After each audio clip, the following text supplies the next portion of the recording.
ఎవరు బాధ్యత వహిస్తారు?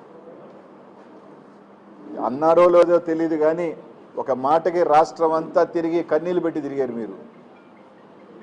అది అన్నారో లేదో తెలీదు, నిజం అబద్ధం తెలియదు, కానీ ఒక చిన్న మాటకి అది తప్పైనా ఒప్పైనా దానికి మీరు రాష్ట్రం అంతా తిరిగారు కదా. ఈరోజు అదే మహిళలు కదా ఈ పార్టీలో కూడా ఉన్నారు, అదే మహిళలు కదా ఈరోజు ఇళ్లలో ఉన్నారు. మనుషులు లేని టైంలో నేను రమేష్ అన్న ఇంట్లో లేడు, తిరుపతిలో ఉన్నాడు. ఈరోజు ఇంట్లో మీదకి దాదాపు ఒక 100 మంది గుంపు మగోళ్ళు వచ్చి ఆ విధంగా పెట్రోల్ బాంబులు వేసి యాసిడ్లు వేసి మంచి పద్ధతి కాదు. తప్పకుండా అందరూ మూల్యం చెల్లించుకుంటారు, ఎవ్వరూ ఏమీ అతీతులేం కాదు. ప్రతి ఒక్కరూ తప్పకుండా మూల్యం చెల్లించుకోవాల్సిన రోజు దగ్గరలోనే ఉంది. దాడిలో టీడీపీ వాళ్ళు పాల్గొన్నారని చాలా క్లియర్గా కనిపించింది. కానీ టీడీపీ ఎంపీ చేసిన చెప్పింది రాంబాబు కావచ్చు, లేదంటే జోగి వారింటిపై వాళ్ళ కార్యకర్తలతోనే దాడి చేయించుకున్నారు.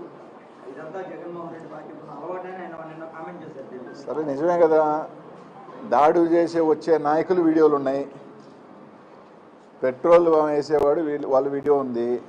ఆ 100 మంది 200 300 మంది నీట్గా నడిచి వచ్చే వీడియోలు ఉన్నాయి.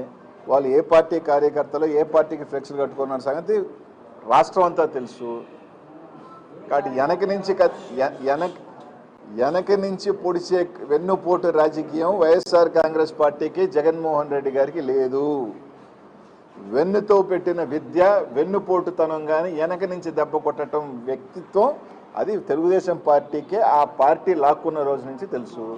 జగన్మోహన్ రెడ్డి గారికి అలవాటు లేదు, మాకు రొమ్ము ముందు చూపించుకొని కొట్లాడటమే తెలుసు. జగన్మోహన్ రెడ్డి గారు సీఎంగా ఉన్నప్పుడు అనుచిత వ్యాఖ్యలు చేశారని చంద్రబాబు ఇంటి దగ్గరికి వెళ్ళి ఆందోళన చేశారు. ఆ టైంలో నార్మల్ కేసులు ఆ టైంలో కేసులు పెట్టారు. ఇప్పుడు ఎవరైతే జోగి రమేష్ గారి ఇంటికి వచ్చి దాడి చేసిన వారి మీద ఫేస్బుక్ కేసులు పెట్టేసి ఎటువంటి సెక్షన్ లేకుండా ఇంటికి పంపించారు బెయిల్. అప్పుడు దాడి చేసిన వారి మీద అరెస్ట్ చేసి జైలు పంపించారు. ఇప్పుడు నార్మల్ కేసులు పెట్టడం మీరు ఎట్లా పడుతుంది?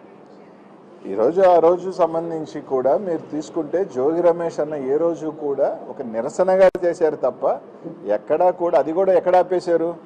చంద్రబాబు నాయుడు గారు ఇంటి దగ్గరికి పోయారా? లేదు, రోడ్లోనే ఆ రోజు మా పార్టీ ఆ రోజే ఆపేయటం జరిగింది, వాళ్ళకి సంబంధించి ఖండించడం జరిగింది. దానికి సంబంధించి ఎక్కడా కూడా ఒక నిరసన తెలియజేశారు తప్ప ఇళ్ల మీదకి వచ్చి దాడి చేసే కార్యక్రమం జరగల. ఇక్కడెందుకు మా నెల్లూరులో ప్రసన్న కుమార్ రెడ్డి ఇల్లు ఉంది, ఇల్లు ధ్వంసం చేశారు. కోర్టుకి వెళ్ళి కేసులు పెట్టించుకోవాల్సిన పరిస్థితి వచ్చింది. తర్వాత నిన్న రాంబాబు అన్నది, ఈరోజు ఇక్కడిది. ఏదో తూతూ మంత్రంగా 4 పిల్లకాయలు తీసుకోవడం, వాళ్ళ మీద ఒక కేసు పెట్టామని చెప్పడం, వాళ్ళు అక్కడే బెయిలించి పంపించడం. మళ్ళీ ఏదైనా అంటే అసలు గంజాయిని ఈ రాష్ట్రంలో తెలుగుదేశం వచ్చిన తర్వాత విచ్చలవిడిగా ఎందుకు పెరుగుతుంది అంటే ఇట్లాంటి వాళ్ళని గంజాయిని అమ్మించడం, తాగించడం, వాళ్ళని మోకు చేయటం.